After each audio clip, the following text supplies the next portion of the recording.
Greetings, everyone. Good evening. Welcome to Connect Africa. Welcome to our session here, where myself and Kwame here bring you what's happening in the continent and globally that matters to our continent, to Africa. So, for today, we are going to look at Canada imposing 100% tariff on Chinese, on EVs, electric cars that are coming from China. That's a contradiction there already.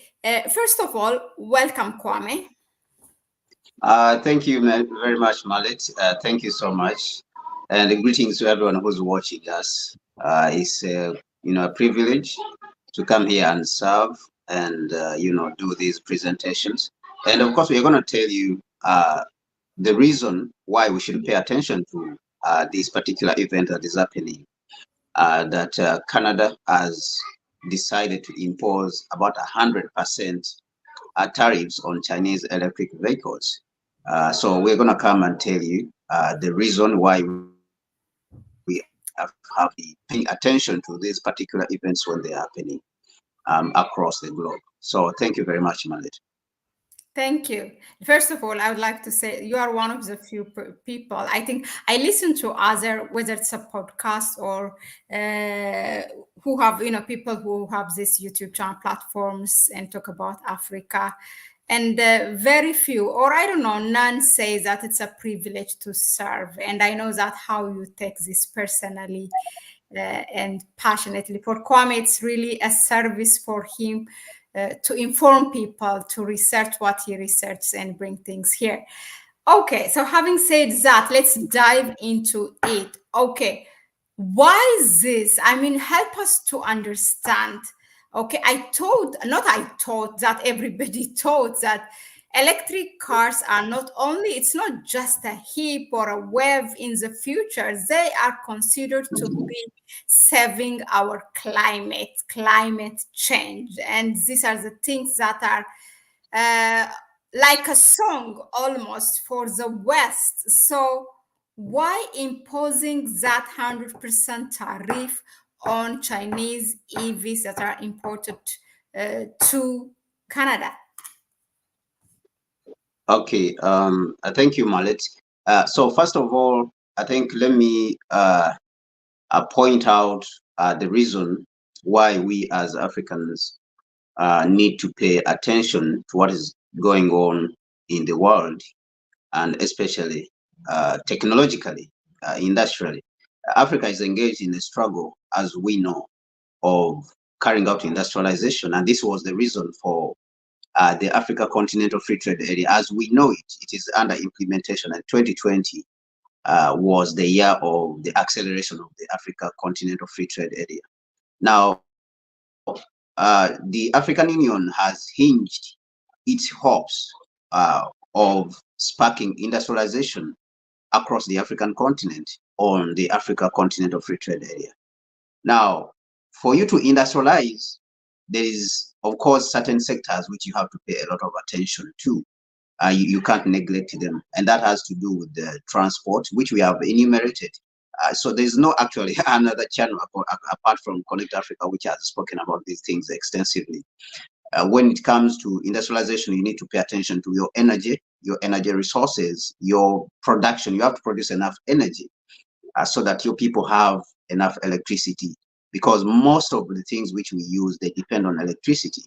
Whether you're talking about fridges, whether you're talking about phones, computers, everything that we do depends on energy. So you have to produce sufficient energy for your country and for your continent, for that matter, for us as Africans. So from energy, you have to pay attention to transportation. You have to own the transportation systems. And of course, you have to focus on the most, the cheapest, okay, most affordable, most efficient, and most affordable transport system in that case. Because if you're going to move goods, you're going to move them on your transportation network. Now, number three, you have to pay attention to your communication platform. And the communication platforms, of course, have to do with data, transmission of data. We have seen these United States putting sanctions on China.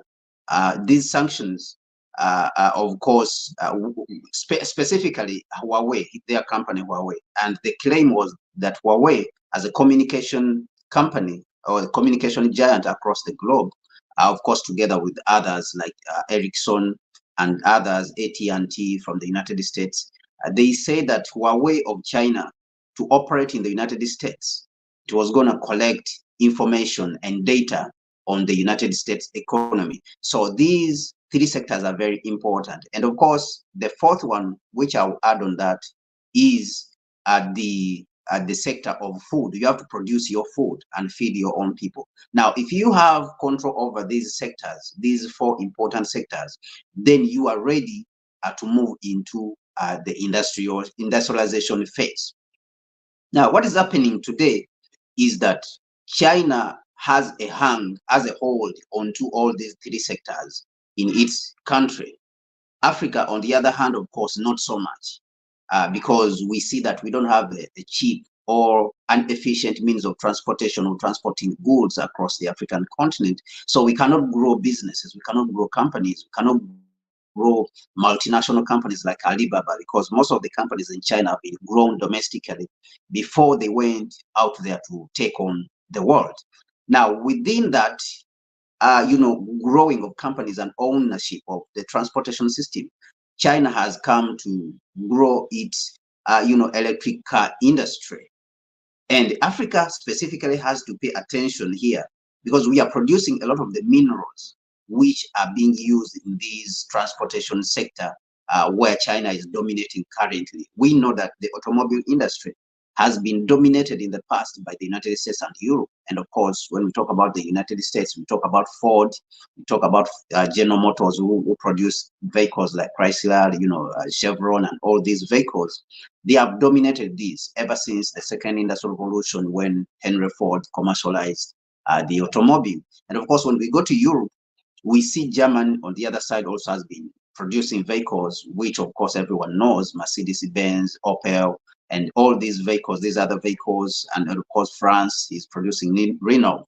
Now, they have been experts. They are specialized in producing automobiles which have internal combustion engines. Now, we are facing an era where we are entering this industrial revolution, which I mentioned, the third industrial revolution, which we have mentioned, and China is leading this in this era. Now, China leading, it creates a lot of anxiety in the West because they want to compete also in this particular technology. Of course, I mentioned the communication that the reason Huawei was sanctioned from the West and even their systems and their hardware removed from European communication platforms and the US is because they don't want China to compete in this particular area, or they don't want to be overtaken by China in this particular area. But of course, China has come on to compete in the other global South countries. Now, China has come also to compete in the area of the transportation platform. And for those who want to understand this subject very well, we have done a video on Connect Africa, a video on fourth industrial revolution versus third industrial revolution. Is it a third industrial revolution or is it a fourth industrial revolution? This video, which we have done, it will give you a clear understanding of what we are talking about right now. Now, China is making headways into the automobile sector, where previously it was not a competitor. And all these companies, German companies and European companies and American companies, had a stake in the Chinese market. You remember when we have spoken about colonialism, we say that the reason why the European countries came here and of course went to China and went to all these other countries is because they were looking for markets and they were looking for raw materials and they were looking for labor. All right. Now, they owned the Chinese market for a very long time, and China was not manufacturing any vehicles to compete against them. Now, China invested in the electric automobile, the supply chains, or the raw materials, right? and developing a system whereby it will be able to finance its own, electric vehicles.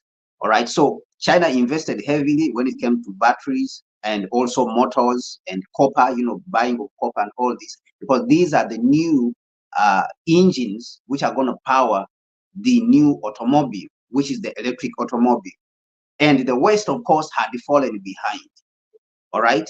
Now, while in 2018, they came out with the Paris, climate, the Paris Climate Summit with the Paris Climate Agreement, and all countries, a lot of countries signed on, including African countries, and the United States and its allies, of course, committed themselves to certain, amount of money to give to the African countries. We see that they have fallen back.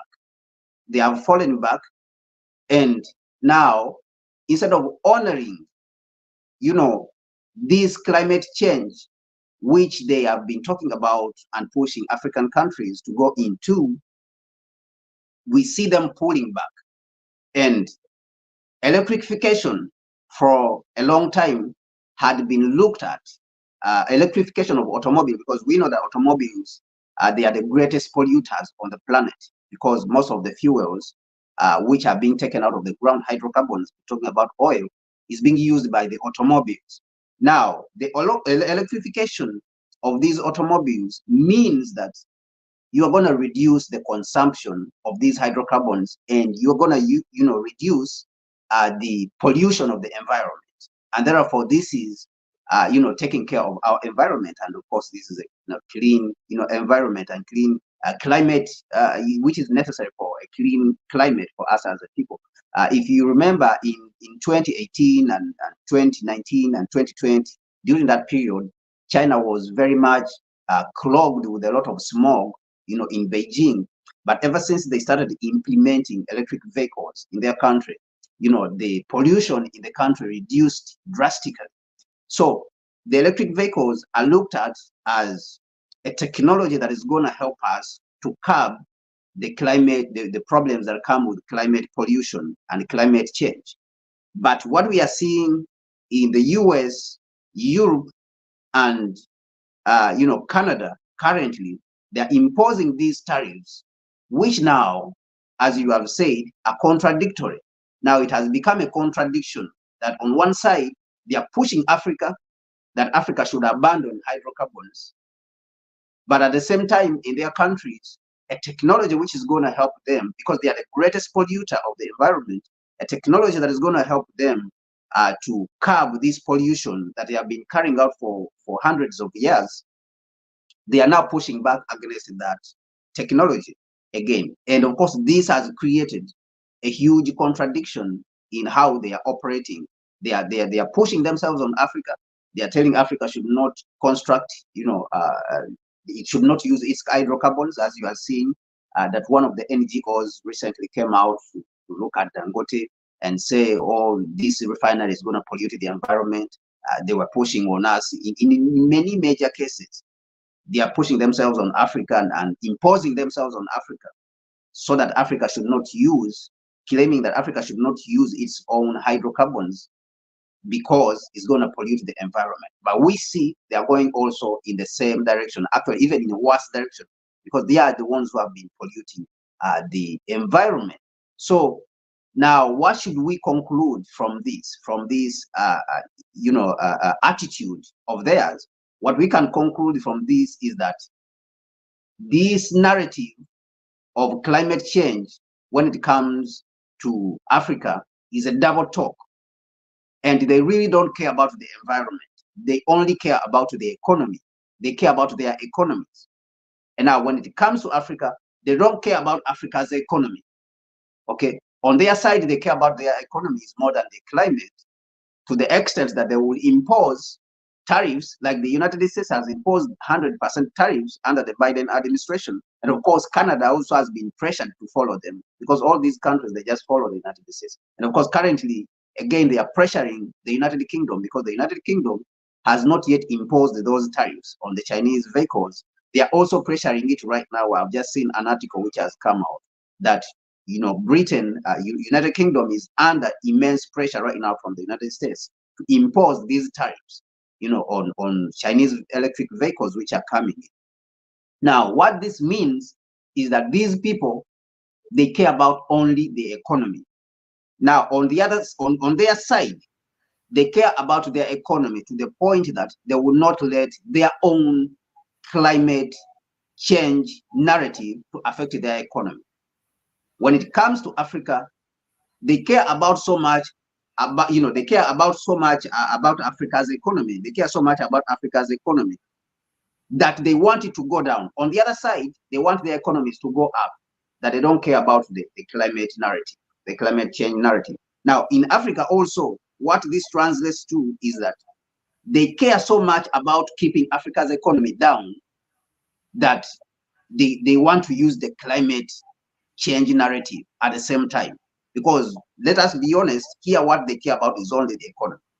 If Africa's economy rises, of course, it's a challenge. And we have seen the fight against, Dangote's refinery by these Western corporations and multinationals and all these NGOs coming up.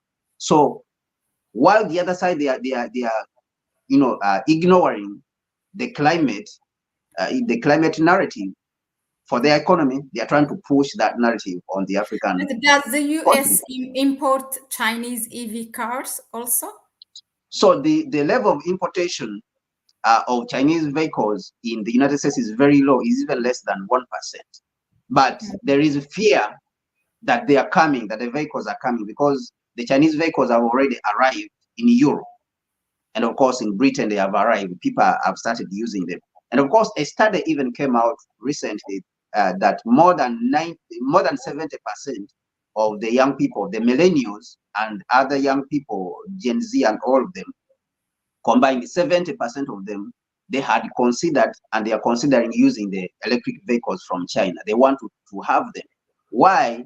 Of course, because the Chinese vehicles have more advanced technologies. They come with more,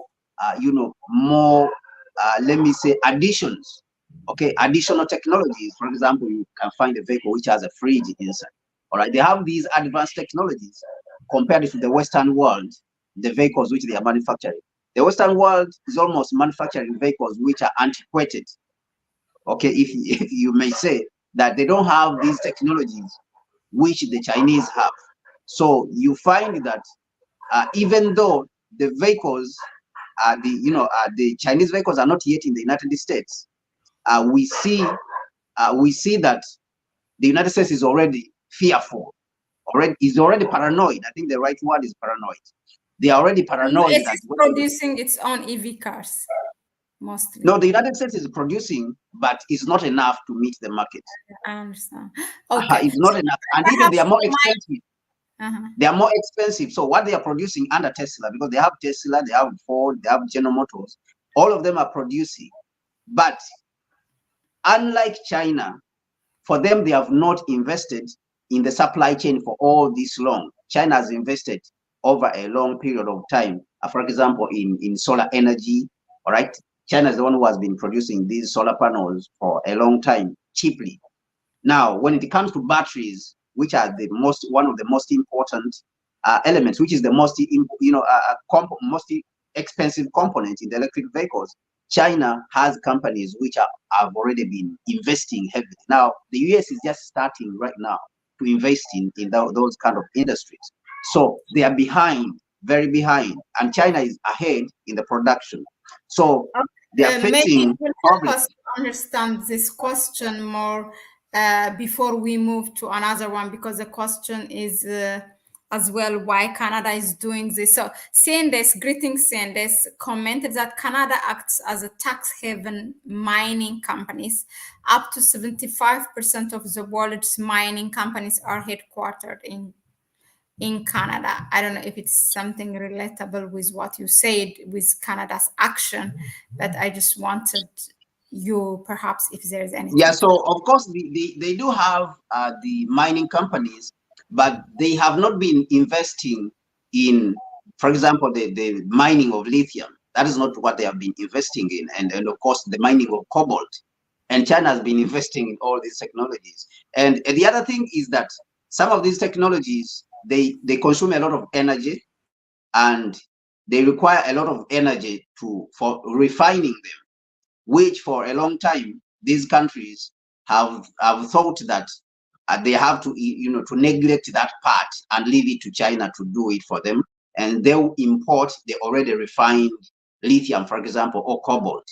All right. So this has left them behind because they did not build up this capacity. They had not built up this capacity of processing these minerals. It is now that they are waking up that they have to build up this capacity. And yet now China is ahead, is steps ahead. It had built up all this capacity for a very long time. It's just like how you may say, okay, we are going to send these particular activities to these poor countries, and say, for example, sowing with machines, and then our countries will just consume those products, using the cheap labor from these countries, as we have seen what they did in the 1980s, that a lot of factories were transferred to China because the cost of labor was cheap. So it is in the same way that these industries, these mining industries, which had to do with with minerals like cobalt and lithium, were transferred or were left to China, and they were saying those are dirty activities of processing those minerals. So let us leave them to those ones. Let us concentrate on the high value, the high end, of the value chain. So that's how they left it to China. So China mastered this and built up capacity in these industries, and even moved into the higher value, in the higher value chain. So this is where they are behind currently. Okay. Additional points, and they said that actually the US and the European Union had already imposed 100% tariff on the electric vehicle importers. Okay. Yeah. So which is so the imported US from China. the US imposed 100%. The European Union imposed 37%. And so what we are seeing is like Canada is following the United States, is caving into the pressure from the United States, because the United States has already imposed 100% on those same vehicles. But all these, what Canada is doing, of course, is being, put under pressure. Canada is just under pressure from the United States to do this. It's just following into what the United States is saying, but the United States in itself is driven by fear that a foreigner is going to come and dominate their market.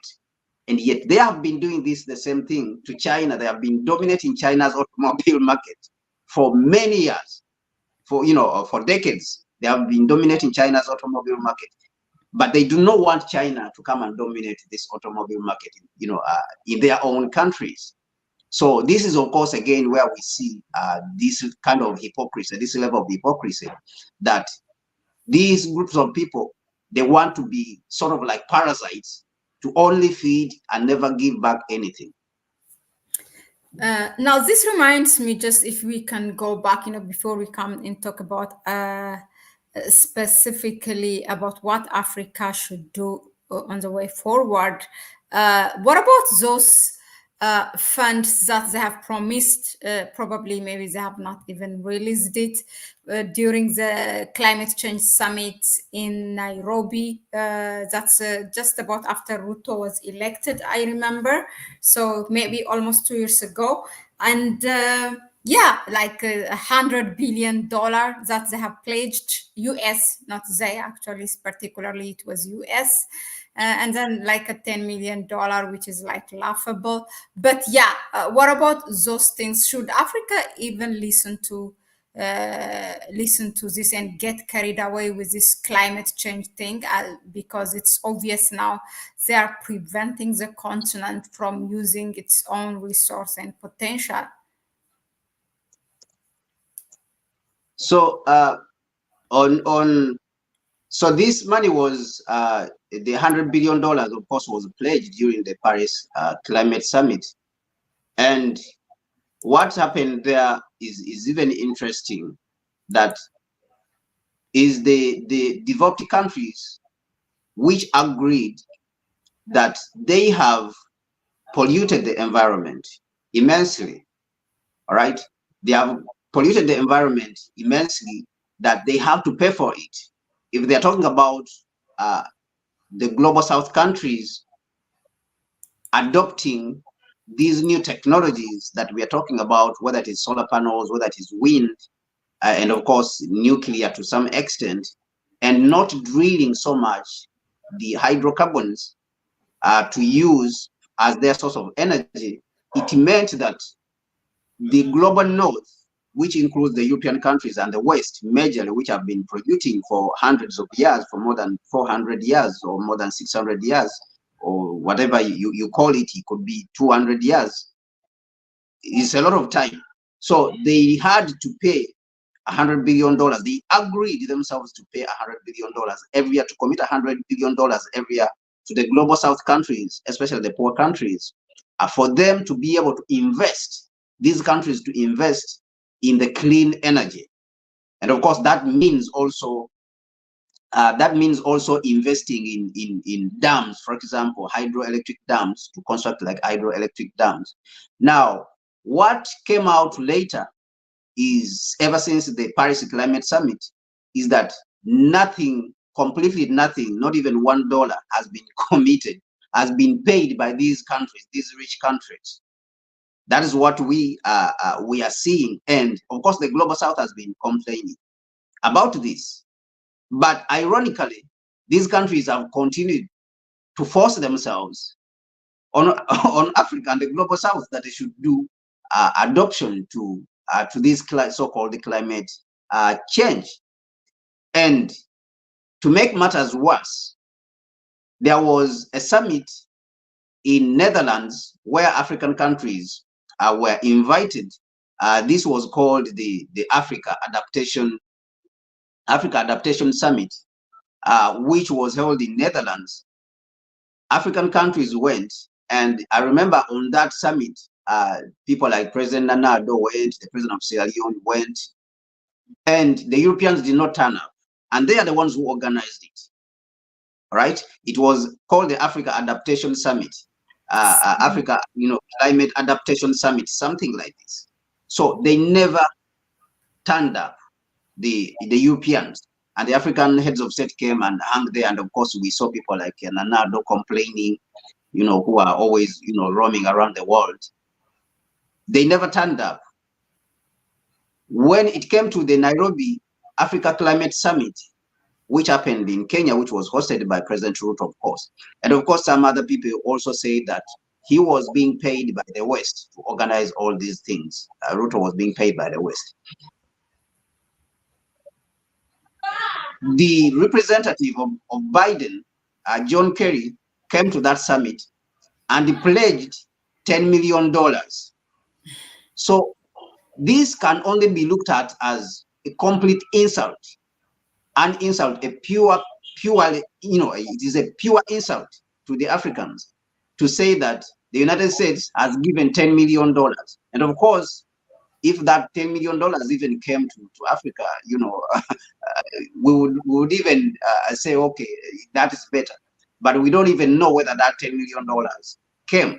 So from $100 billion now to the Joe Biden is representative on Climate Summit, John Kerry coming to Nairobi at the Africa Climate Summit, pledging $10 million. So the $100 billion was reduced to $10 million. And even that, of course, we are saying we don't know if it came, because if it had come, we would know where it is being used. So it has become, an affair of humiliating Africans and sort of nagging Africans, and it's an insult. It's just an insult in itself that you don't respect these people. You just come and talk anyhow, and you think that they will just, agree with whatever you are saying. But of course, we have seen some African countries, pushing back. We have seen a lot of African countries now pushing back, and we saw the president of the Africa Development Bank, also Adesina, also pushing back and saying that Africa has to use its, non-renewable resources. That's use its hydrocarbons to meet the needs of its people. And we have seen this. We have seen this, of course, in Uganda with the pipeline, between Tanzania and Uganda, the 1,400 kilometer, East Africa oil pipeline.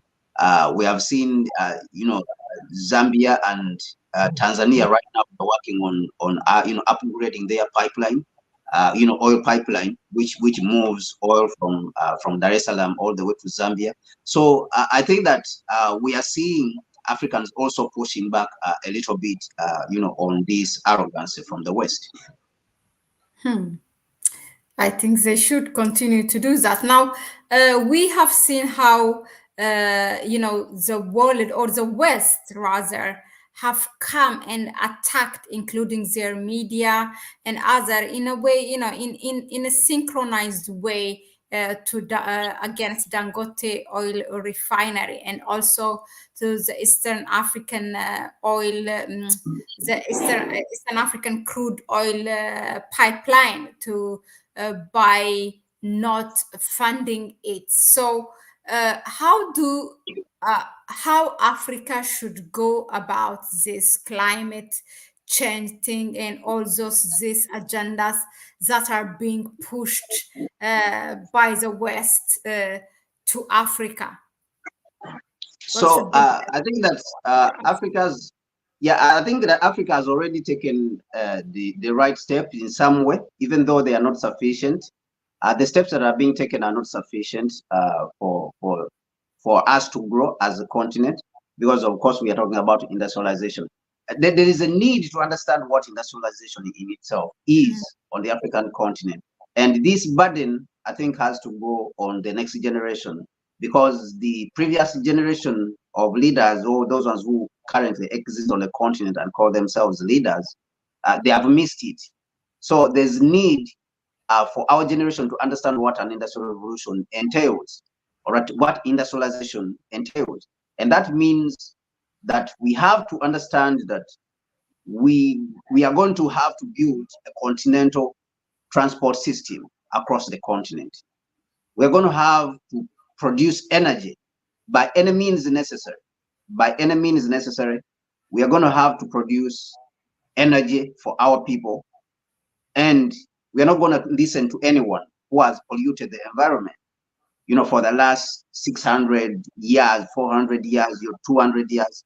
Those who have been polluting, there's a need to shut them out and not listen to them completely, unless the United States is going to say that it's going to shut down 50% of the 130 refineries which it is operating in the United States. And we don't have even 50 refineries on the African continent. So if they're going to say that they're going to shut down these refineries in the United States, 50% of the 130 refineries which the United States has, then we should listen to them. If they are not going to do that, we should not listen to them. If the United States and its allies are going to pay the $100 billion which they promised that they are going to pay, because they have been polluting, and they're going to pay that $100 billion every year, then we should listen to them. But our generation, I think, that has to understand what an industrial revolution is. We have to produce energy for our people. We have to make sure that 90% of Africans have access to electricity. Have at least 90% of the Africans. They should have access to electricity and energy, so that those people who want to code, those people who want to carry out cold stores, those people who want to run businesses, they should run those businesses. Now we have to build a continental transport network, transport system. We have to build a continental communication platform. That means that we have to own our information. We have to own our data as Africans. We have to build data platforms on the African continent, data centers, and African corporations are the ones who should be able to run these institutions that we are talking about. Not Western, countries should come here and invest in this. So put a fiber optic cable all across the African continent. These are the technologies. We have to invest in our agriculture. And these, as the basis, will help to spur the other industries, any other industries which we can talk of. Because this is just the foundation upon which all the other industries sit. Energy, transportation, communication. Once we own these industries, and of course food, agriculture, once we have these in the control of our hands as Africans, we will be able to spark an industrialization, revolution, industrial revolution on the African continent.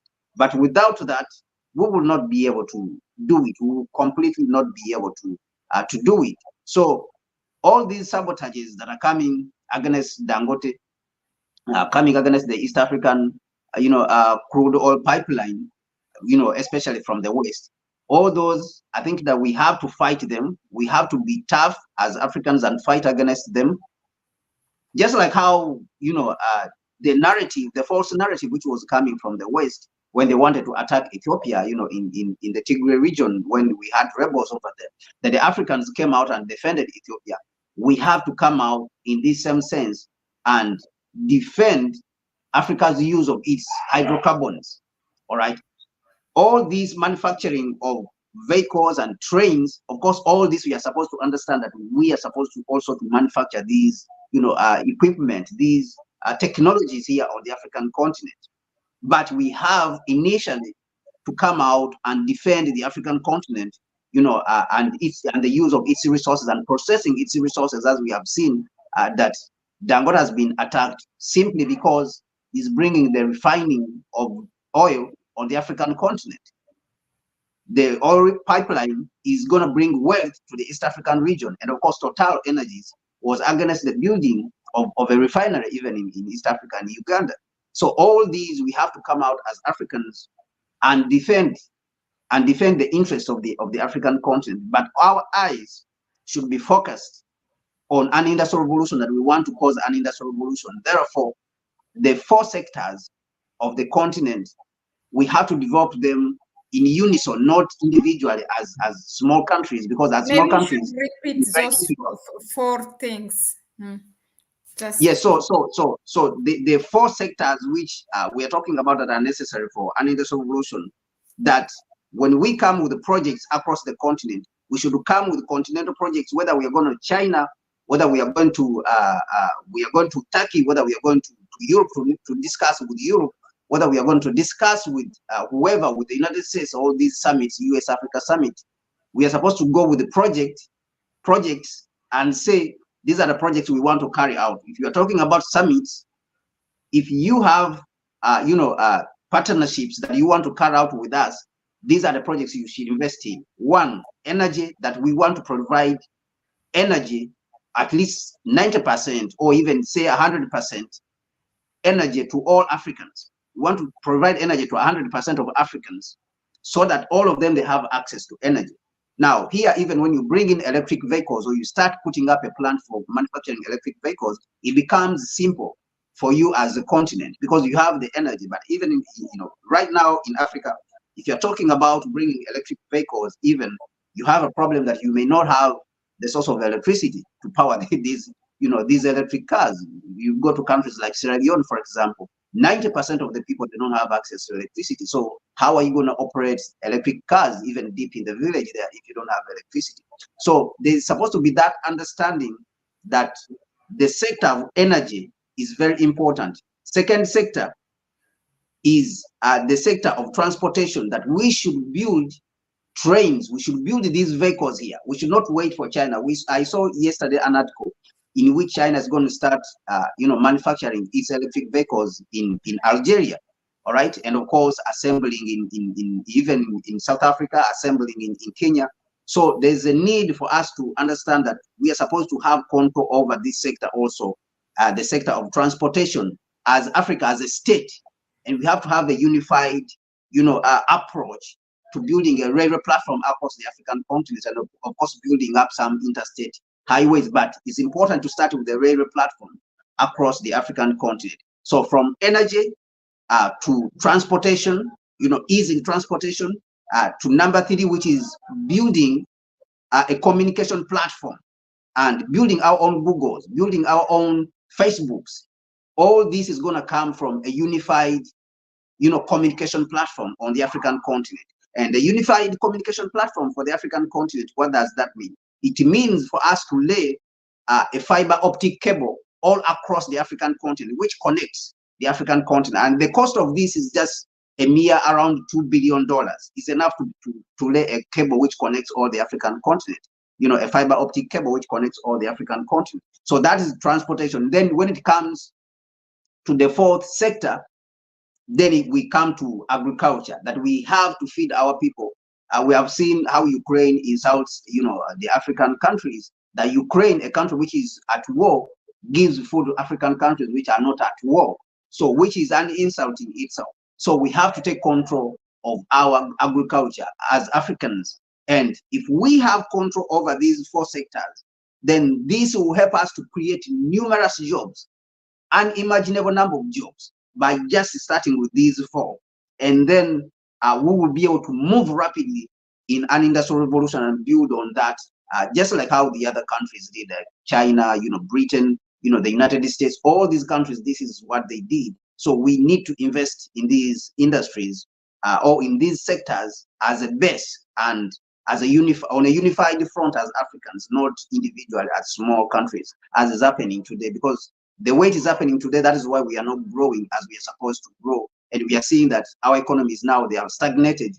The African continent, they are not growing. The economies are not growing now. They have dropped down to 3%, below 3%, and yet we need 7%. We need to grow at 7%, for us to double the economy, the African economy, every 10 years. We need to grow at 7%, 6 to 7%, and up to 10%. But right now, the growth has dropped down below, 3%. We are seeing 3%, below 4%. So, which is unsustainable compared to the population that we have as a continent.